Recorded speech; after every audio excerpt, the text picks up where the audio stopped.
أعوذ بالله من الشيطان الرجيم بسم الله الرحمن الرحيم. The last thing I want to share with you, before, and this is again the introduction, the last part of my introduction, is that when we read the Quran or when we try to understand the Quran, there are some things I want you to deconstruct in your mind, deprogram, get them out of your system. The first of those things is this is a book for knowledgeable people. This is a book for people that have a lot of knowledge, that are very well versed in religion, that are scholars or imams or speakers or khatibs or you name it. That's who this book is for. I want you to let this out of your mind, that when you read the Quran you're thinking, this book is a very academic kind of exercise. Oh, it's a religious, spiritual text. I don't even want you to think about it like that first. You know what I want you to think about it like? You know when you have a real problem? A lot of us have problems. We have family problems, we have marriage problems, we have problems with our in-laws. But you say that's normal, right? So there's a problem with our in-laws. Some of you have problems with your kids. Some kids have problems with their parents. Friends have problems with each other. Some of you have problems at work. Some of you have problems in business. We have all kinds of problems. And when people have really bad problems, you know what they do? They go talk to a friend. Man, can I talk to you? This thing is really bothering me. And you call a friend and you're on the phone with them for an hour, talking about your problem. Right? This is what most of us do. And hopefully people you talk to about your problems are in your family. But for most of us the problem is the family, so you got to find somebody else. Right? And this gave birth to really a gigantic scam industry, even though there are some very legitimate psychologists out there, but a lot of therapists are just crooks. They'll call you over, charge you $350 an hour and say, tell me how you feel. Tell me about your problems. And you'll talk about your problems for an hour, and at the end of that they'll say, do you feel better? I'll say, no, you're supposed to tell me something. I was like, no. My way of getting you to feel better is to talk about your problems. But you know, when we talk to Allah about our problems, then He gives us counsel. He gives us therapy. He gives us advice. That's what the Quran is supposed to be. When you're having problems, and all of us do have problems, the Quran is supposed to be Allah giving you and me very relevant advice for my life and your life. It's a personal relationship. It's not an academic relationship. It's not this superficial kind of relationship. First and foremost, it's a personal relationship. And when Allah is giving instructions, even when He's telling stories of the past, you're supposed to not be thinking only about the past. What should you be thinking about? Yourself. I'll give you one example of that and I'll go on. I'll give you a scary example of that. Not only should the Muslim be thinking about himself when he's listening to the Quran says or teaches us that even the kafir, the one who hates the message of the Quran, the one who disbelieves in the message of the Quran, when they listen to the Quran, even they shouldn't be thinking about the past, they should be thinking about themselves. Where did I get this from? I told you two surahs mention a lot of stories of previous prophets. Which two surahs did I highlight today? Hud and Shu'ara, right? 11 and 26. And Surah Hud once again. Very interesting phenomenon. I was actually sharing this with some brothers this morning. And later this evening at Iftar. Allah decided to destroy the nation of Lut. You know that? Allah decided to destroy the nation of Lut. You know how He decided to destroy them? فَإِذَا جَاءَ أَمْرُنَا جَعَلْنَا عَالِيَهَا سَافِلَهَا. When our decision came, we decided to make their high points their low points. You know what that means? Their buildings were very high. And Allah said some kind of earthquake, tornado, hurricane, whatever He sent, but those buildings started caving in. The roofs, the ceilings started collapsing. And the buildings are falling apart because of these earthquakes that are coming on this nation. You know what happens when earthquakes happen, right? What are you supposed to do in an earthquake? You're supposed to get out of the building. Especially if it's a minor earthquake, stand underneath the doorways, right? Stand underneath the strong construction. But if it's a major earthquake, get out of the building, be outside. Allah says everything that was high was made low. Not a tree is standing, not a roof is standing, everything's destroyed. When everything's destroyed, many people get crushed. But the people who didn't get crushed, where are they now? They're outdoors. There's no roof left. This was phase 1 of the punishment. فَأَمْطَرْنَا عَلَيْهِمْ حِجَارَةً مِّنَ السَّمَاءِ حِجَارَةً مِّن سِجِّيلٍ مَنْضُودٍ. He says, then we started raining on them. Now you have no roof left, you have no tree left, you have no shade left. So when it's raining, do you have anywhere to go? No. What kind of rain was this? A rain made of stones. And then he adds the word mandud, which means, and I think you guys in Houston can appreciate this. You ever heard of this thing called flash floods? Right? The rain comes like a slap, like kush. And you say, okay, it's done. And then 2 seconds later, another slap, like gush. Like it falls like a bucket fulls in one shot instead of light drizzles. Allah says the stones would come from the sky, one big smack. And you would think it's done. Then another layer, then another layer, then another layer.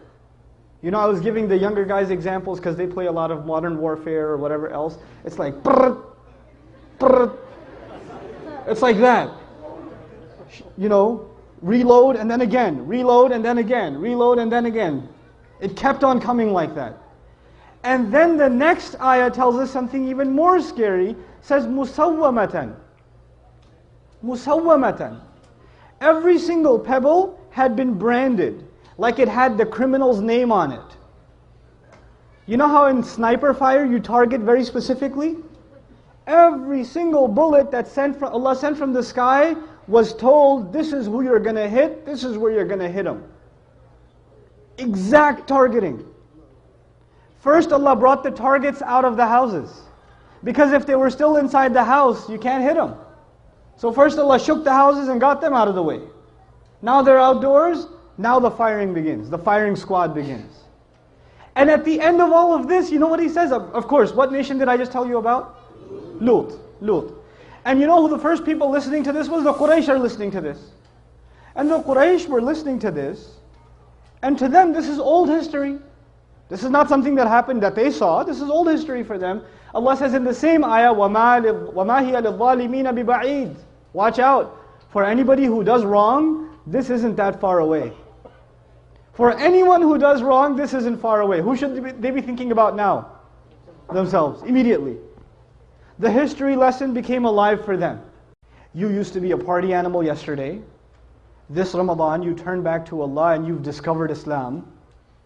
And all of a sudden, you want to become the preacher in your family and tell everybody that they're wrong and that they're doing haram.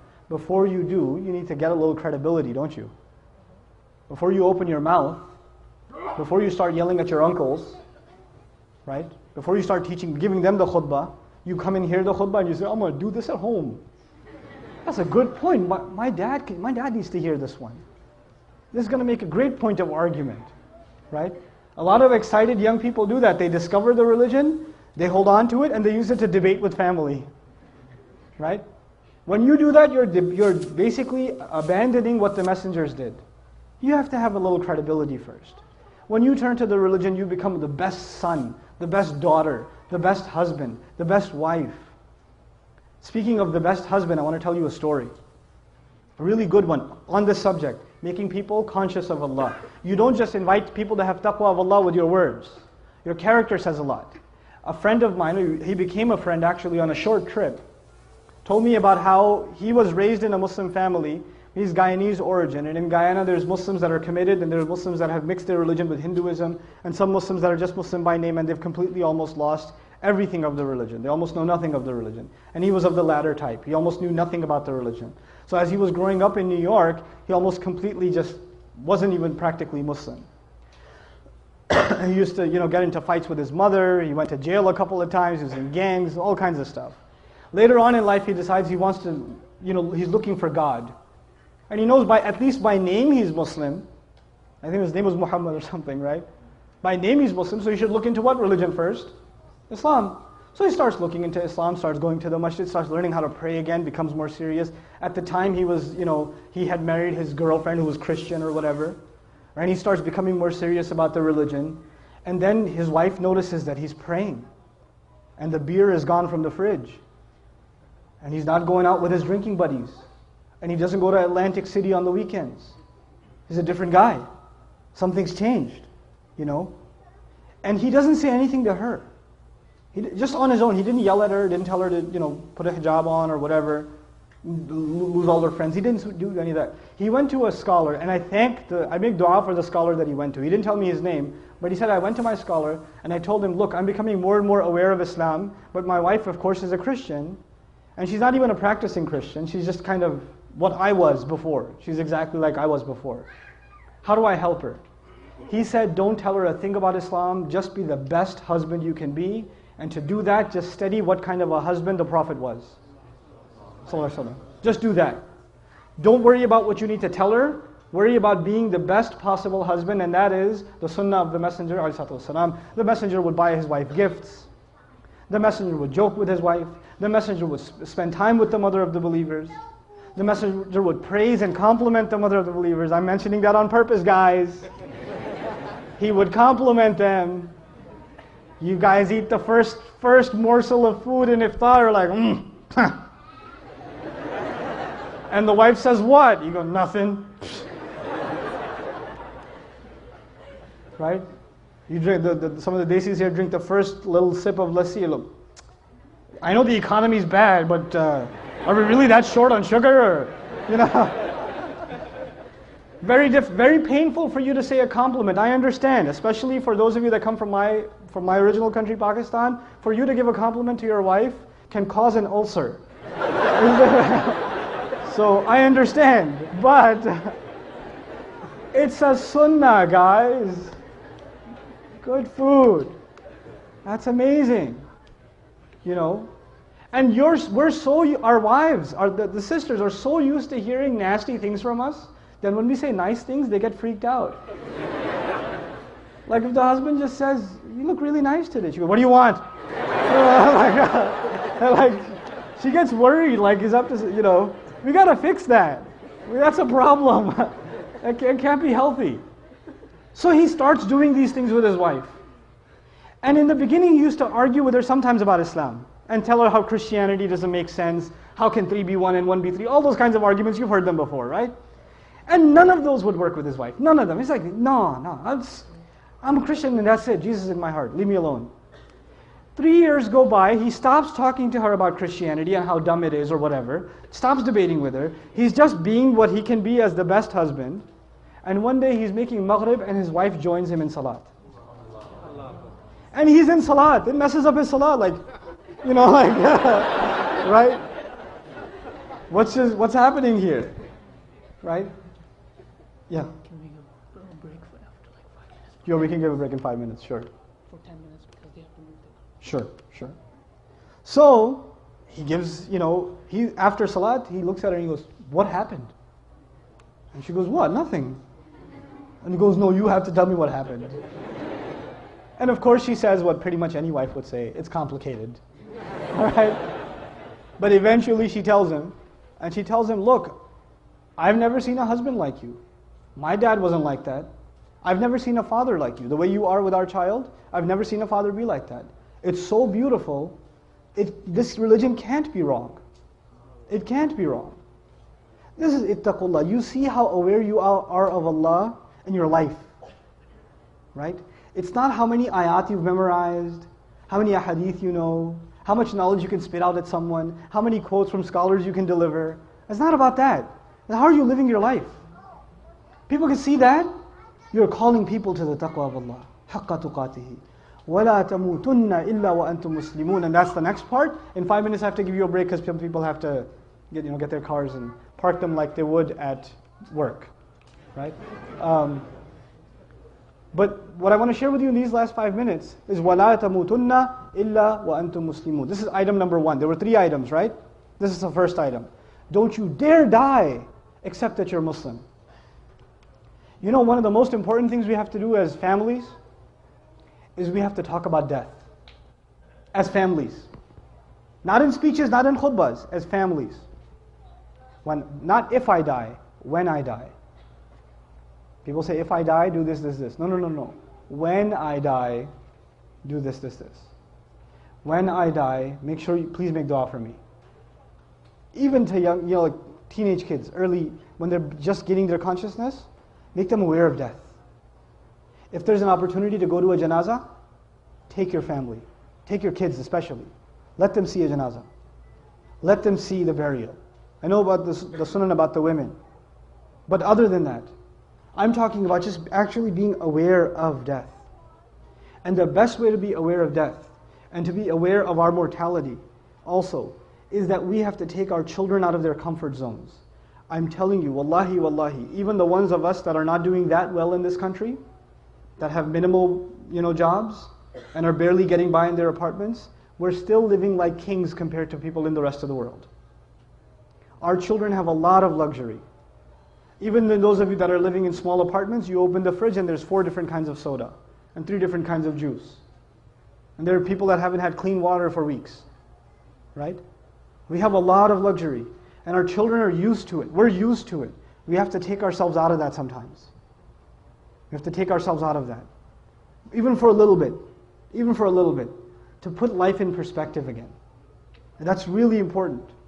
Because when our children we just become accustomed to luxury all the time, and we start getting used to it, we forget what we really are. What we really are is dirt. Allah created us from it, and we'll go back to it. That's all we really are. And a human being forgets that, right? The higher up he goes, he forgets where he came from. We have to remember where we came from. This is the first agenda. I haven't even talked to you about the laws of Islam and prayer and hijab and beard and this. None of that stuff. All I'm talking about is just be aware of Allah, man. Just be aware of Allah. Be aware that you're going to die. That your life has a purpose.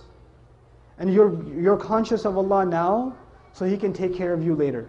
You forget about Allah in this world, He'll have you forgotten in the afterlife. After you die, what are you going to do? A disbeliever can deny the akhirah. A disbeliever can say there's no coming to life after death. But even a disbeliever cannot deny death itself. Death is a reality. That's going to come. If there's one thing that makes us, worry. I actually love Ramadan for that reason. How much time left? A couple of weeks, right? How fast did that go by? How fast? That's your entire life is going to be like that. My entire life is going to be like that. Ramadan, you know how fast it went by? That's how fast life goes by.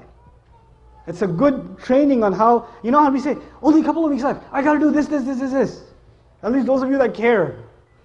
I got to pray more. I got to finish Quran. I got to do this. I got to do that. I have a little bit of time left. If you can develop that attitude in Ramadan, you should transfer that attitude to the rest of your life.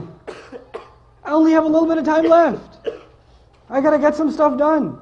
I got to put this investment in place. So once I'm gone, I keep getting the credit. The sadaqah jariyah, I keep getting it.